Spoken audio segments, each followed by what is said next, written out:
Malta is by and large a safe country where people don't lock their doors. This month's car bombing, in which Daphne Caruana Galizia was murdered, has forced me to reconsider the benign opinion of the island I know and love. The dark echoes of Belfast during the Troubles, where personal and political opponents often met a violent end, are difficult to ignore. Galizia's assassination has worrying echoes for the whole of Europe. No one can yet say who killed Galizia, but there is little doubt that her fearless journalism made her many enemies over the years. Malta's Prime Minister, Joseph Muscat, has vowed to hunt down those responsible. Some have pointed to a political conspiracy, suggesting Galizia's allegations of politicians' complicity in the offshore Panama accounts scandal and other illegal activities led to her demise. This seems doubtful. The act was too blatant, and it makes little sense for a ruling party to be involved when Malta has just had a general election. Why silence a critic after the event? Another explanation harks back to murder in the cathedral and the aside uttered by the king in anger, "Who will rid me of this turbulent priest?" In a land where favors can be handsomely rewarded, this is a possibility. It certainly seems plausible, too, that the criminal underworld in Malta had a hand in the killing, either by directly carrying out the assassination or commissioning it. Criminal networks have undoubtedly become more powerful in recent years in Malta. The boom in the online gaming industry, and the wealth this has brought, has given them ample opportunities to launder ill-gotten gains. Corrupt developers have profited from bending the planning rules, enabling extraordinary profits to be made by some. Journalists digging into these matters can make enemies quickly. The Italian mafia also has a strong presence on the island. This week, Italy's Anti-Mafia Commission head, Rosie Bindi, warned that organized crime groups see Malta as a little paradise. For such organizations, the planting of car bombs is a way of death.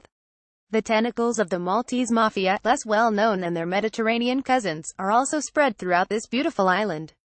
Once, these gangsters controlled parts of the underworld in foreign capitals like London. Now, they ply their trade closer to home.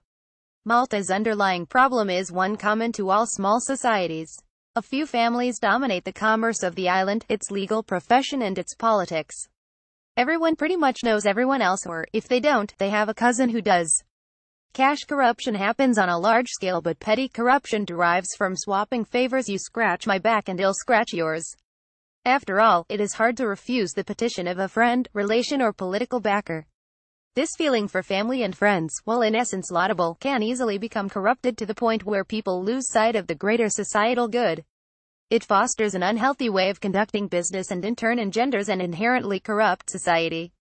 Like Sicilians, the Maltese are strongly Roman Catholic. Each village has a church, and although the power of the church is waning and society is becoming more liberal on social matters, family ties remain strong. They protect each other and feuds are not uncommon. It seems that, like Sicilian mafiosa, some Maltese can commit murder one day and take communion the next. The investigation into Galizia's killing also speaks volumes about who may be to blame for the murder. The FBI has been asked to assist, and a Dutch forensic team is also on hand. Only external agencies, it seems, can be properly trusted to carry out an investigation to get to the root of the corruption and organized crime that is undermining the Maltese body politic. After all, few people would trust a purely Maltese investigation. As Ms. Galizia's son, Matthew, pointed out, one of the police sergeants who is supposed to be investigating her murder, Ramon Mifsud, posted on Facebook, "Everyone gets what they deserve, cow dung feeling happy." The government is at least finally conscious of the damage this killing has caused to the island's reputation. The reward of £890,000 €1 million has been offered to find those responsible. But Galizia's children have refused to endorse this, saying that tracking down the killer will not atone for their mother's murder. They want to see their mother's courage honored by a fundamental change in Maltese society and, in particular, Maltese political and judicial probity. As Daphne Caruana Galizia wrote in her final blog, "There are crooks everywhere you look now. The situation is desperate. It is a pity that it took the brutal murder of an innocent journalist for many to finally face up to this."